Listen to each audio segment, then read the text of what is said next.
Are you working with businesses to maximize the power of cloud services? And if you are a part of managed service providers MSP or cloud solutions provider, this podcast is tailor-made for you. Hi, I am Ravi, CEO of CloudAssert. Over the past 25 years, I have been on a mission to help businesses leverage technology to its fullest potential.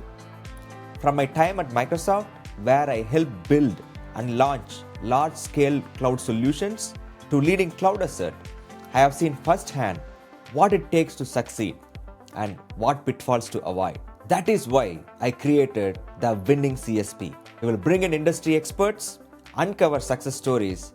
Most importantly, we will help you avoid costly mistakes that can slow you down.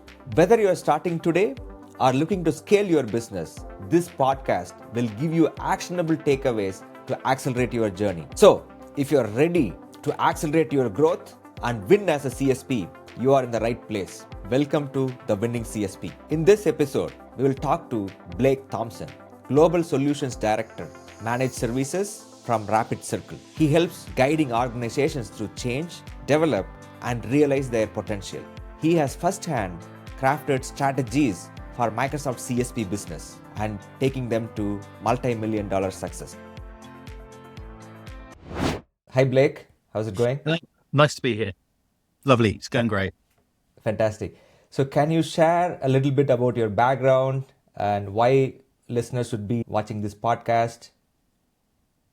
Yeah, sure. I've been working in the IT industry in multiple countries for the last 28 years, specifically or very much heavily within the Microsoft side of things. My expertise is in building managed solution companies and organizations, helping them transfer and build services, MSPs, stuff like that, and growing through it. Since 2017, I've been working with CSP. I've grown several CSP organizations up in line with MSPs and have a wealth of experience in that area. Hence the reason why I'm here talking with you guys today. That's fantastic. How did you end up in this career? Actually, I started off in business management and financial auditing, and somebody just said, you solved our problem with the finance. Can you now sort out our IT? And that was about 28 years ago. It led to a career of doing not helping organizations from financial perspective, but helping them actually grow and do everything else. So it's a thing that I've always found really nice. And I've worked at almost everything within that scale. I've worked as I said, for doing the actual management and enterprise architecture through to actually solution architecture and lots of other things throughout my time. So, yeah, very nice career to have.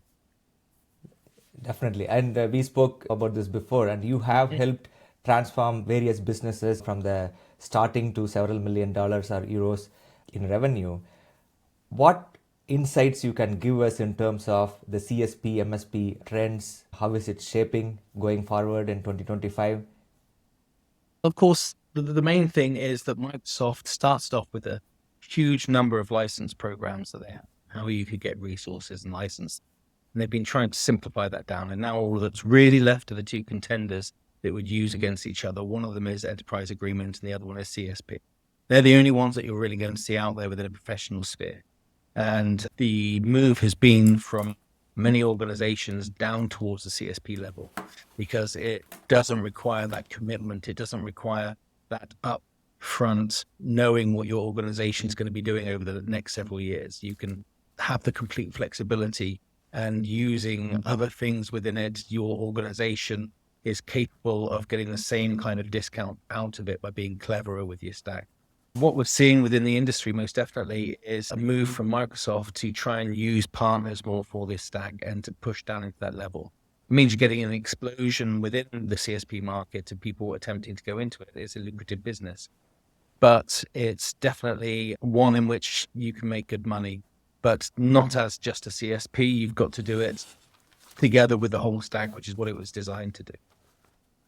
We're definitely seeing within that as well is Microsoft have, of course, changed the way that their support contracts work. And that's hitting a lot of companies that traditionally were doing CSP box shifting. Everybody's heard of the big companies which were doing that. They were discounting heavily to end customers, making it impossible for smaller organizations to compete against them. However, Microsoft have changed their support tactics, and what that's done is it means that the larger box shifters can no longer box shift. It means that they actually have to support the customer as well as selling licenses. And that's something they're just not set up to do effectively, and especially not at that price, which gives almost everybody in the market now an edge. If you're selling something more than just licenses, you can gain that license or that Azure revenue as well, which is how Microsoft intended the CSP program to be used from the beginning. So it is good news for companies, especially small and medium-sized companies that want to break into a kind of managed services market. This opportunity is there now, and it's extra revenue that can help your business grow. So I think you're saying like there are some, it used to be in certain way, it changed and evolved into another. But what Microsoft did was, in order to become as tier one CSP, all you had to do was have a little bit of revenue and take a support contract from Microsoft. Now, what they saw was some big companies that were remaining painless, that they were taking this 25,000 euro contract and they were dumping over 20 million in support call costs to Microsoft. So the idea of CSP, cloud service provider, is that you not only sell the licenses, but you're responsible for the support. However, if you can't figure it out, then you have the ability to create a support call by Microsoft. What was happening was these big box shifting companies were just dumping every single question from the customer directly to Microsoft. So Microsoft ended up with a huge cost for delivering the CSP that was supposed to be picked up by that CSP supplier for that revenue. That meant that these box shifting companies were able very cheaply to deliver the licenses. This is going to change now and levels the playing field. No matter how big you are, you won't have to really discount the licensing anymore to be effective. This means that you can take that full 17.5% margin that you get from reselling Microsoft licenses and resources and use it for providing your customer. So it makes it a much better setup for almost every single customer. Got it. So for a CSP in this, in a new way of dealing with Microsoft, what are the misconceptions that CSPs have today, even today, knowing what you are knowing, that they have to overcome? We have a lot of practices. One is that you have to discount, which is, I've come across a lot of organizations that go, yeah, but we can't earn any margins off of CSP because you have to discount it heavily. Your customer's going to be telling you that you have to discount it heavily. I'll tell every single customer. I've been working with multiple companies at once at some point that were actually going for the same contract or the same tender against a company, and they told all of them that all the other ones were discounting. You'd have to stick to your guns a bit and go, look, I have to earn money off it. It's a very reasonable profit. This is a reasonable thing. We're not going to go down. The other one is that tier one against tier two. That kind of misconception is a big one, that most people think that they would be better off with the tier two. The multi-tier resellers are very good at promoting themselves, that they will help you find customers, they will help you find money. Whereas the truth behind it is the only customers they have are you. So they don't have end customers. And if they did, they'd have to steal them off other people, which are taking the service from them, which wouldn't work either. The true cost is that if you do your sums right and you build the right organization, it becomes is much quicker to come into profit in tier one than tier two. And tier one is much healthier for your organization forward. So could you give a little bit about tier one and info about tier one and tier two? Definitely. There's three different levels. The first one is called a multi-tier supplier. And a multi-tier supplier is somebody who's licensed by Microsoft to resell CSP down to a kind of second tier of reseller. So they're more like distributors type of? Yeah, that's all they are. A multi-tier reseller is somebody that can take lots of small people. And it was designed originally that you had the SMB end of the business with CSP and the SMB level of the business with CSP. These guys maybe had 4 or 5 customers, nothing else. That was all they were doing. And with that kind of setup, the tier 2 works very well for them. But if you're a professional IT company that has a good range of customers, then you're not supposed to be a tier 2. That's for the small SMB customers, which have a few customers. There's a couple of guys doing the IT, that's it. So there's those 2 levels. A tier 1 is an organization that has a direct selling relationship with Microsoft. So you have a contract with Microsoft to resell their licenses. The tier 2, you have an indirect relationship with Microsoft. You go through one of these redistributions. Of course, that reseller party takes a huge chunk of your profit away. Right. So, first of all, they'll take away about 7-8% that they take for themselves. Then they charge you support contracts and subscription fees and a lot of others. So at the end of it, Microsoft get about 17.5% discount off the standard products. Some got as high as 30% or more on Dynamics. Other things are around about 17. But you find with most tier 2s, we usually end up at around about 9.5 to 10% over if you're lucky after dealing with them. Whereas if you do it as tier 1, you get all of that 17.5% for yourself. And that's actually a very reasonable margin considering the work that you do. And it enables you to do more. That's the main thing about it. This is money that enables you to deliver the real meaning of your company, which should be the managed service provider. So when we hear from some of the CSP partners that the margins are slim, it's mostly coming from tier 2 partners who have another distributor in between. All companies which haven't run their tier 1 as it was meant to be run. What people forget is if we go back to when I started in the industry back in the dinosaur days of IT, all the way through the 90s and 2000s, people, before virtualization and cloud and all those things came along, people were selling mostly hardware. And the king of hardware was actually storage. Most of the companies out there were living off of selling storage. They sold compute and they sold networking, but the storage deal was paid for all of that.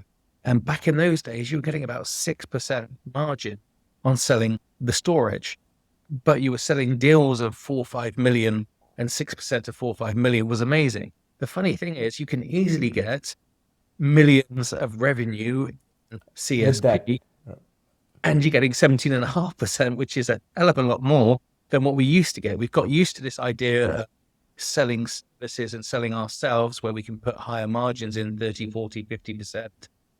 But when you take away the cost to your organization and other things, your realistic profit margin in almost every single company, once it's broken down, is still not 40, 50%. It's around about, you're lucky if you're getting the 20, 25%. So 17.5% for doing nothing is actually a lot higher in a lot of cases and a lot easier. The idea is stack your services, get the profit overall more. Got it. Makes sense. I think what you're saying is I can see that in olden days, the storage is the more, how to say, like commodity that you need to keep on updating or buying more. I remember we keep filling up the file shares. You get 1 terabyte, it fills up in 3 months and you need more storage, right? So that was kind of... It was the most important thing. Yeah. And so even with that, what you were saying is there was only like 5-6% margin in those times and a lot of companies were doing it. But today with CSP, there is really good portion, which is 17% or more. But if you are not doing it in the right way, that's when the perception that the margins are not enough comes into play, right? Yeah, when you try and give too much away for free or you're not effective in what you're doing. I've come across a lot of companies which have tried to build and maintain their own software for delivering and distributing CSP. Now, that is a very expensive thing. As you yourselves, you built software. If you were doing it just for one customer and all of your R&D that you guys have done for your products was for one customer, they would have to be earning an awful lot of money for that to break free. Sorry. Yeah, we're going to get some light in the background now. So there is a glow. Yeah, it's a light opening up. No, what you is you have to be clever. You have to look at how you're going to deliver this service, how you're going to minimize your cost, and you're going to maximize the money you're getting out of it. Of course, 17.5% is just the base value. The idea is that you create upsell on the CSP, and that's where MSP comes in. Comes into play. Managed service provider over cloud service provider. A managed service provider, which we call MSP, that's all about creating cloud managed services that are able to take all of those resources that you're going to be getting from CSP and moving it up to a higher level. You just touched base on MSPs. So what is the relationship between CSP and MSPs? Are those two different kind of businesses? It was They it used to be like that? Yeah. They shouldn't be, and they should never have been. Now, with those box shifting companies, you've had it for a while. All they were doing was CSP.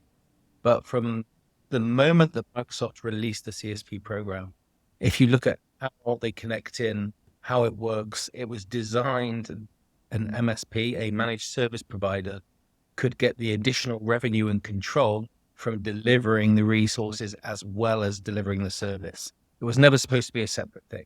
It is quintessential to the running of your MSP that you're in control of the CSP. If you look at the way that the CSP breaks down even now, the person who's delivering the licenses and the resources has the responsibility for the Microsoft support calling, for the support overall, the licensing and stuff that are being taken, as well as the security and control for all of those things.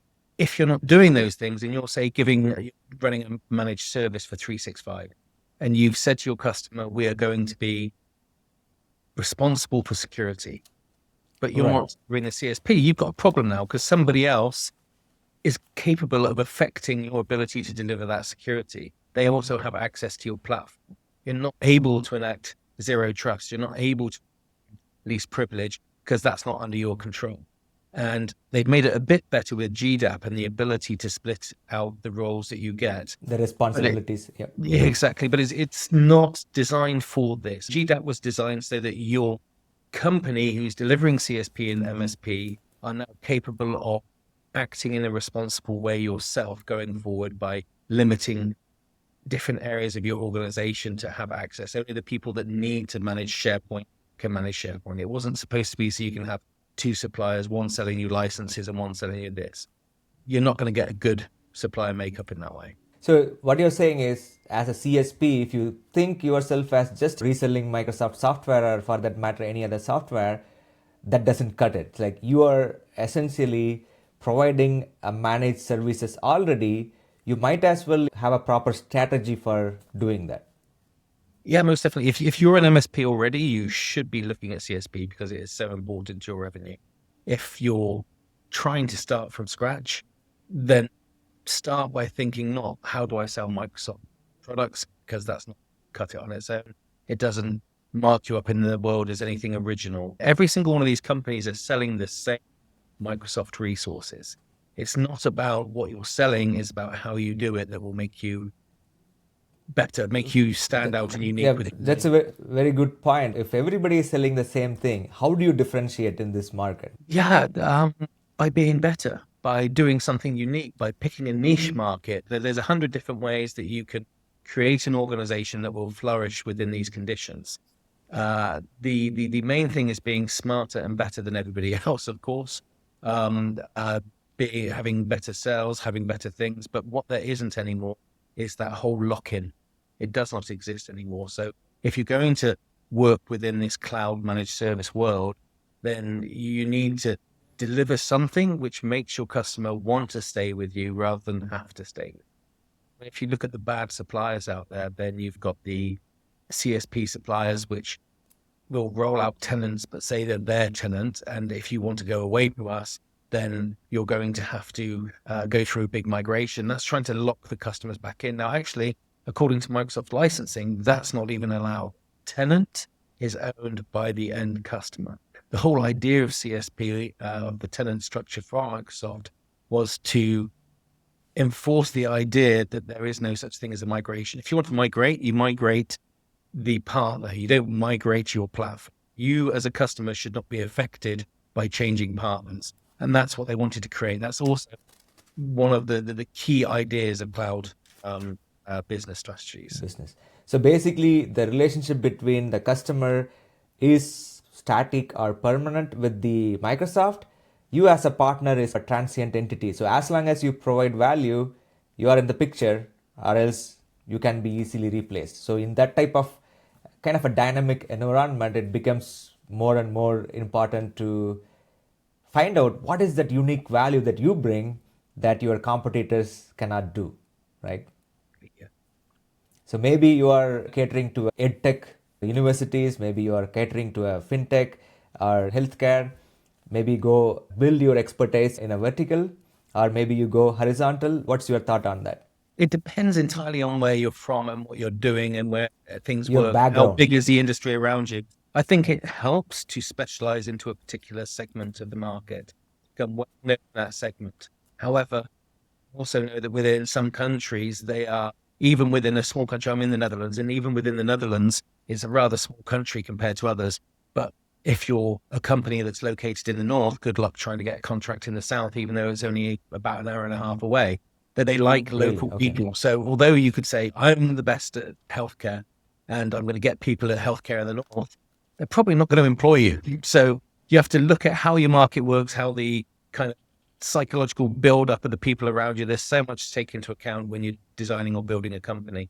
But the main thing about it is to know your market, know why you're doing it, know what you're aiming for, and how you're going to be unique in it. As you said, that could be a vertical, it could be horizontal, it could be down to the proposition that you're doing, it could be down to your way of work or your philosophy. There's tons of different ways that will make you unique, but you have to follow through on it. There's a whole wealth of companies out there that have their core values or their customer vision, and then they go and tell a customer, but they can't explain how this idea translates into the way they deliver services. If that's the case, then it doesn't mean anything. So you have to build something unique and something that actually has purpose. I think very well said. Getting back to your experiences, what biggest challenges that you faced while building CSP, MSP practices? Because you have been doing this for a long time and you have experiences taking from zero to $1 million, from €1 million to multi-million euros and or pounds. So what are some of the biggest challenges that you faced during this time? Strangely enough, your own organization generally. So many people have views on Microsoft or views on CSP or on doing this kind of stuff without the experience of having done it. And so within you, the things that you brought up earlier, you can't make money off of it. The margins are too low. Why would you want to sell Microsoft stuff? Microsoft's going to screw you in the end anyway. All of these kind of things that you hear all the time. Preconceived notions, Preconceived basically. notions constantly within your own organization, usually actually not even at the engineer level because they don't care about this stuff at all. Definitely within the sales and within the management structure of an organization. That's the first challenge that you always have to overcome. You have to show them in a business case how much money they're missing out on. And then you have to teach and train your sales organization in this way of selling. Most organizations which haven't done this before, their sales are either work based on the conception of projects and solutions with a support contract, or they're working on the idea of box shifting or something else. They haven't got their head in the game or don't know the arguments for how you sell and why you sell at CSP to customers. Getting that sorted in your organization is the key to growing. But first of all, you have to get your organization on board, facing the right direction, and then you have to get your sales in there. After that happens, you find it gets in line. That's more the kind of way that you want to go with it. When you're talking about that, you're getting into the cloud selling. One of the best examples are the NIST model with the cloud of it, the EAS, PaaS, and SaaS that everybody knows about, and everybody's called everything as a service since that time. But that pizza model kind of comes in effect of you can go and buy a pizza from the shop and make all the things yourself, or you can buy a frozen pizza, or you can get a pizza delivered. There are those kind of gradations in it. Right. Understanding MSP model is much more complex than the CSP model. And I found that convincing people to resell Microsoft, once I've got them in order, that starts growing. But you're not going to retain customers by doing that. At the same time that you're growing your CSP, you have to have managed services on top of the CSP in order to keep that growth, because you need to retain your customers. You can land a huge customer by pure chance, and then next month an MSP will take them off of you again. So what you need to do is you need to make sure there's that reason that they're with you. What value are you delivering to them that keeps them with you? Very true. I think sometimes I tell this, you can be successful by accident, but you have to have proper plan to continue to being successful, right? There is a saying that even broken clock shows the time correctly twice a day, right? I haven't heard that one before, but that's a very accurate one, yeah. So having a proper strategy for not just landing the customer, but How are you going to retain and show them value month over month? So you just land them and then forget about them for until they come back and ask, hey, I need 10 more licenses. That's not going to keep them with you, because and another CSP might come and offer another 5%. They might, jump, but that's not what is going to help you grow the business. MSP runs more than anything on business analytics. You can deliver the best service in the world. If you can't measure it and you can't show how well it's doing, then that's not going to help you with the customer. Your retention with the customer comes in large part from being able to show how well you're doing. People know about SLAs and XLAs, so service level agreements and experience level agreements. But the real proof of that is being able to have proper analytics that come out of your service and show the customer in great detail what you're doing and how you're developing and how you're delivering value to them. If you can do that within your MSP, then you'll be much more successful. It's one of the reasons why I like Hyber, when we've used Hyber for a while now, is the business analytics is one of the things that sets it apart from other tools. And strangely enough, it's the most important tool to an MSP, because you can find hundreds of mechanisms everywhere for being able to deploy resources. What you need is a mechanism that shows you value coming back in the opposite direction.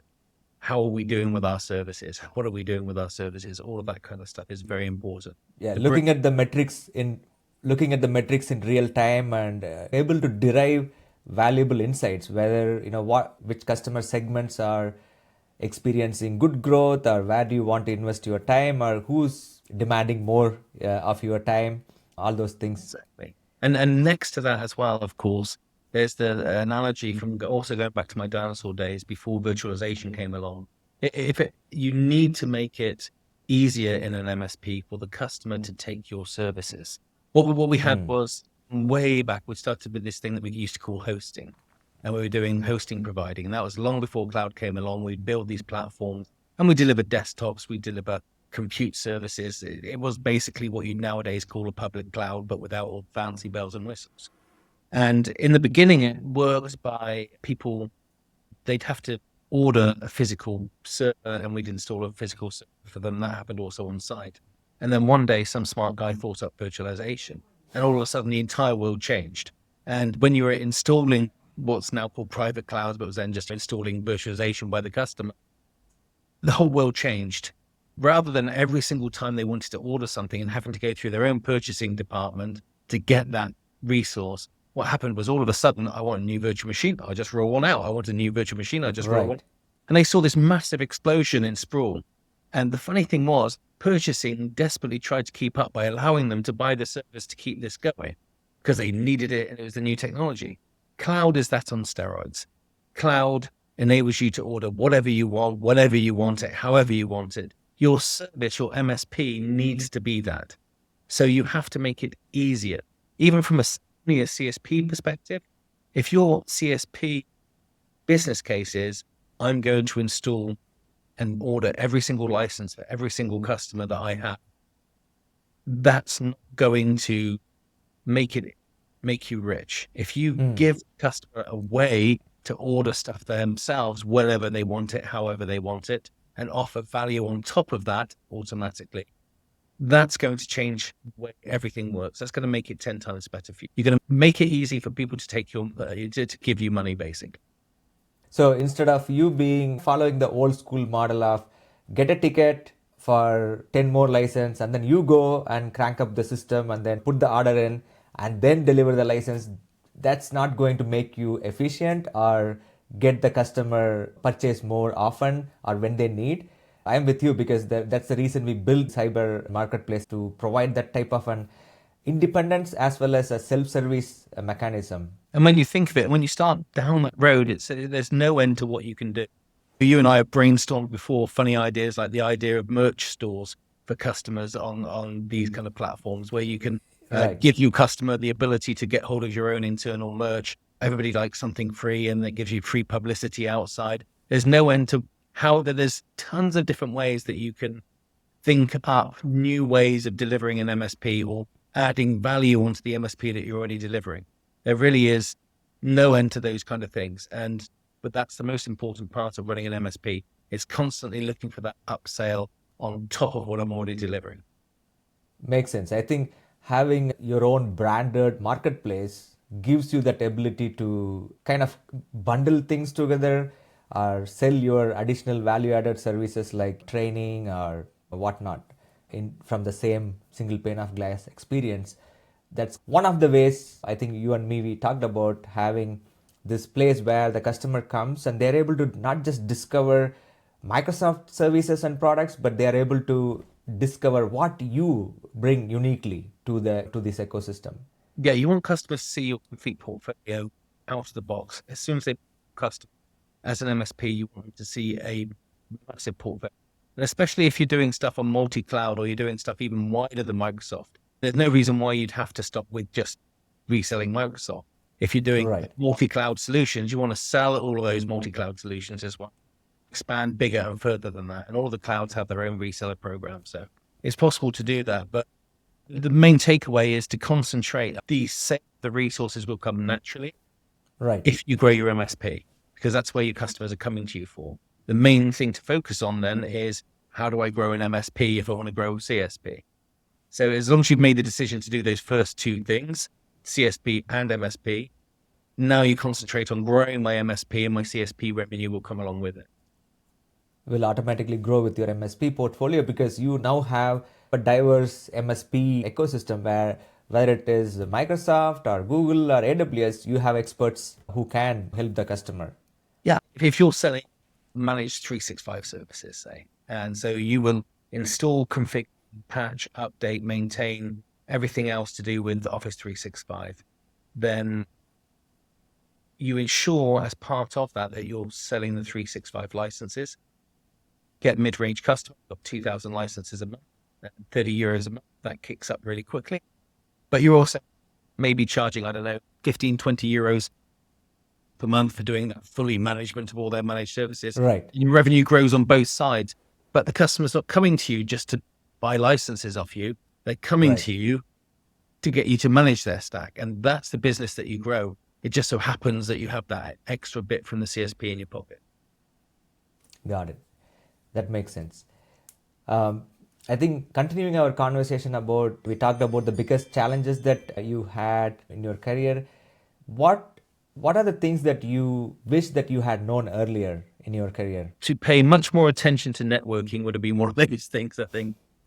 Still, even now, I'm terrible at social media. However, the entire world and our ability to do stuff is based on our visibility. So marketing and sales and that stuff are much more important than, especially in the IT industry, we want to give credit to. But from a CSP perspective, I think it would be very much down to, don't underestimate the importance of the MPN network. The very side of it. We concentrate on talking about CSP and we talk about the MSP, so the cloud service provider and the managed service provider. But there's a point in that triangle. And that point is the Microsoft Partner Network, which fuels your ability to be an MSP, because without paying attention to it, you're not going to be taken seriously. You're not going to win the contracts. And on the other side of it, if you don't pay attention to it, you're not going to get all the extra money that you can get back from Microsoft based on incentives, based on marketing and lots of other stuff that you can get by being a partner. So it's important, if you want to get on the world of Microsoft and you want to be really good at it, it's doing all three together: CSP, MSP, MPN, in this kind of triangle. They're all important and feed each other up to the next level. Now, we concentrated on CSP years ago, and we concentrated on other things. A lot of organizations I've found are now getting themselves a Microsoft partner manager or an alliance director or something like this. That kind of stuff doesn't interest me so much. I don't think Microsoft care. I don't care how big you are as a company. I don't care what you're doing as a company. Microsoft doesn't care because they've got so many suppliers. They're all so big. You're not going to get special treatment from Microsoft. You're not going to get, their whole setup is to ensure that every partner gets the same treatment.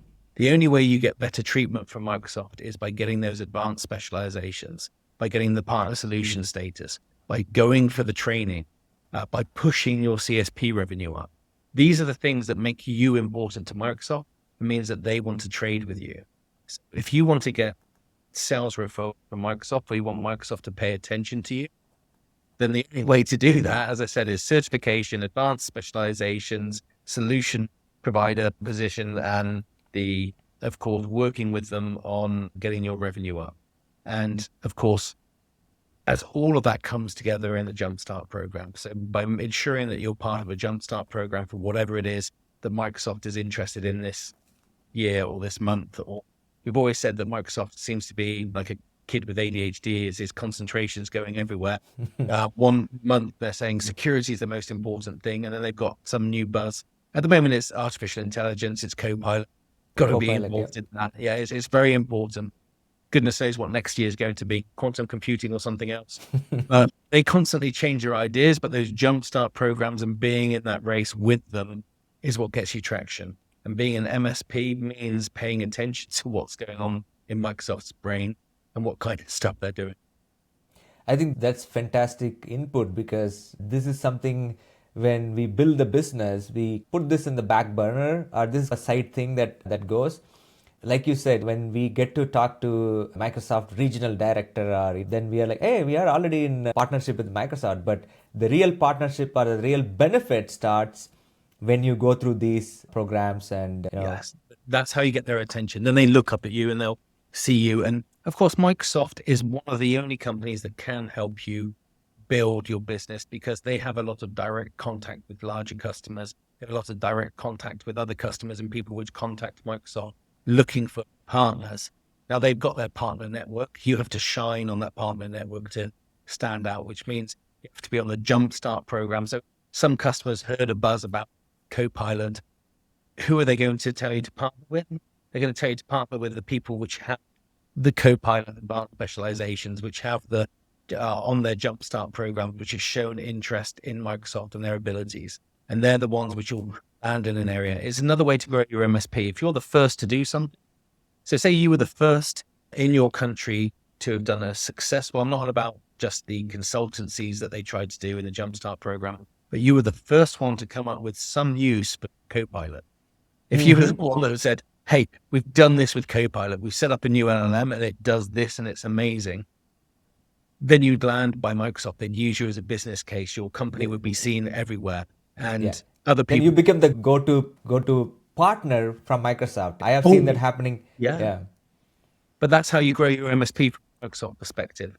You have to cuddle up to them in that way. But an alliance manager doesn't help you with that. That's just a glorified person that says, hey, I went to Microsoft again this month, or I went off to one of their conferences this month. It doesn't achieve anything. You're much better off having somebody in your organization that is a fastidious kind of person that pays lots of attention to the MPN network on incentives and all of that kind of stuff, ensures you get all of your advanced specializations, and an auditor or a quality manager that would do that kind, that concentrates on crossing the T's and dotting the I's, much more than some kind of flamboyant director that spends all his time thinking that he's building a relationship with Microsoft. I've never seen that happen in that respect. There is enough room out there in the world for more people doing MSP work and CSP work. It's not like it's a closed-in little market. Even if you're building software, doing something else, you're doing ISV work, then we're all coexisting in this same kind of place. And it's not like we used to think the world was. You used to see your competitor as your enemy. Whereas what we've seen, especially where I work now, is our traditional competitors have in a lot of cases become our partners. We found things that's unique about each other, and we try and coexist and cooperate together in order to present stuff, because there is no single company which will be capable of doing all of that work. So doing also everything, alignment it's not a war. These are not potential things. They can be partners. You just have to work out how to coexist. And as I said, I could tell you everything about how I know to do stuff. It would still come down at the end of it to learning how to do it. Your idea is not worth that much. It's how you do it, how you implement it, how you set the whole thing up, and how good you are at doing it that will make the difference. Can you share some of the marketing tactics or strategies that worked exceptionally for you? One thing that I always do is I always visualize what we're selling inside a service catalog. So I create a comprehensive thing. When your organization is run by sales, then they come up with ideas. Terry Pratchett, the novelist, called it, you've got the sizzle, but eventually you have to have the sausage. He was talking about you can have the best salesman in the world that can think up this grand idea, but at some point it actually has to exist. MSPs are not selling ideas. MSPs are selling a fully structured, normally ITIL based. So you have to know, you have to have defined, what am I delivering? What am I actually making for the customer? What value am I delivering? And that has to be clear, because even if you manage to sell it a couple of times, after about half a year, the customer's going to go, what am I paying you for? Because if you don't know it, they don't know it. And you can have the best salespeople ever. That's not going to help you as a company. If you're going to create a proper MSP, then you have to very clearly, what tasks am I doing for this money? And is it a good value? Because the whole point of cloud-based services, as we know it, you've got the ability to scale and the ability to be flexible. But you've also got transparency, which is the customer wants to see how you build your costs, what actions you're taking, what you're doing. It's not some black box they're buying. They want the integration with their company.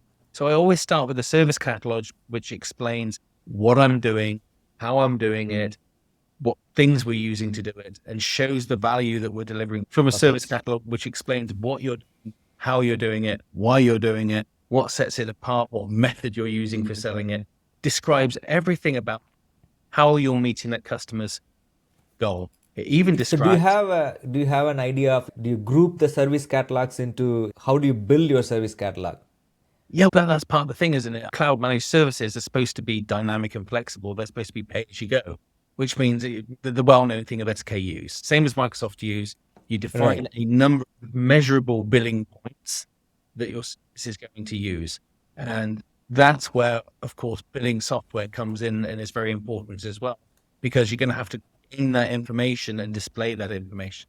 If I'm doing a modern workplace for a customer and we're charging them per user or per device, at the end of the month, that customer's going to come back and go, you say it's 3,000 users. Who are they? Because you have to be able to show me, and being able to show information is an important part of transparency. So that's how we build the services up. You got to think in terms of, go and read up on the NIST cloud model, the delivery model, the idea of an MSP. There's a wonderful booklet from Microsoft called the CSP for MSP playbook from Microsoft. And that explains as well the idea of how you build up the concept of a cloud managed service and how you deliver it and how you use the two of them together. There's an awful lot of really cool stuff out there that will help with those things. Yeah, it really is about having a clear idea. Once we've got a service, then marketing is very different. Marketing is not your service. Your service is what you're going to sell and how your company is going to deliver it. Marketing campaigns about grabbing your services together for a particular audience. So if you've got a whole portfolio of multiple services and you're going to target a particular segment, you know what their needs are, you know how they see their need and their problem, then you can target that audience with a range of your services installed in a certain way and delivered in a certain way to match their needs. And that's the difference between marketing and service-based delivery. You could go spend about a 6-day training event in how you do all of those things. But the basics of it is understanding that there is a difference between how you sell something, how you build it, and that the two of them are related by sales campaigns, marketing campaigns, and delivery. Basically, if you've got a load of managed services, which can be consumed on a usage-based service, then for customers, what you're doing is solution-based sales, but the solutions are based upon your services. Very true. I think to quote you again, you mentioned if there are a lot of sizzle, you better back it with good sausage, right? Yeah, exactly. That's very, very well said in that terms. Don't let yourself sell something that you haven't delivered, and include your whole organization when you're creating your services. Again, with managed services, you're looking more at an ITIL kind of model, but you're also getting closer towards DevOps if you're doing it correctly. What you want to do is ensure that the side of your business, which is selling to customers and quoting and working on offers, is in the same part of your organization, which is maintaining and delivering the service. You need to get them as close together. You want to get rid of that. In the Netherlands, they call it throwing it over the fence. The idea is sell something, we're throwing it over to a project guys Oh, we built Right. something. Now we're going to throw it over to our support guys. That doesn't build a healthy organization. Yeah, that's the easiest way to frustrate your customers, right? Frustrate your customers and go bankrupt really quickly. It doesn't work at all. So, in terms of marketing, do you see more digital marketing type of things come to help, or is this just B2B sales? I think exposure is important, but exposure can come in a million different ways. You've got to be smart. Right, Spend huge amounts of money on advertising. Branding is important, which is very different to marketing. right, Branding is, definitely. people don't know your brand, then there's no point being there. When Right, they hear that, Cloud Assert has a new service, they first of all have to know about Cloud Assert. right, Otherwise, it's right. not going to work. So Very branding true. is important. Your image of your brand is very important. But then after that, do I think that an advert campaign about your workplace is going to add anything? Not really. I think within all IT things, nobody's going to be convinced by a slick advertising campaign when you're asking them to spend 10 million over 3 years. They're going to be convinced by knowing somebody else which is taking your service and is happy with it. Sales networks are important. Word Mm-hmm. of mouth is important. Connecting through a social network is important. Traditional advertising doesn't do anything within the IT industry. People aren't dumb. In fact, what they are Right. is overexposed to advertising to the point where they're cynical. What Mm-hmm. they really need is to hear that somebody who runs an organization like them has had a good experience with your company doing what they're doing. And that will Makes sense. every single time. So get into your partner networks, get into your business networks, get into events and things like that. Don't stand there at a marketing show with some kind of podium waving your flags of your company because nobody cares. And most of the time, it's just your competitors looking anyway.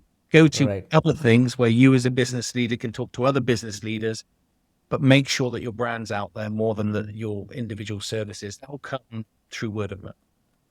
I think this also branding and positioning. I follow Rory Sutherland, British ad man, by his own words. The positioning of your brand within the people's mind or the context is much more important than any other type of advertising, sleazy advertising that you can do. He's very inspirational. Got Yeah. some brilliant ideas on a lot of things. Definitely worth a look.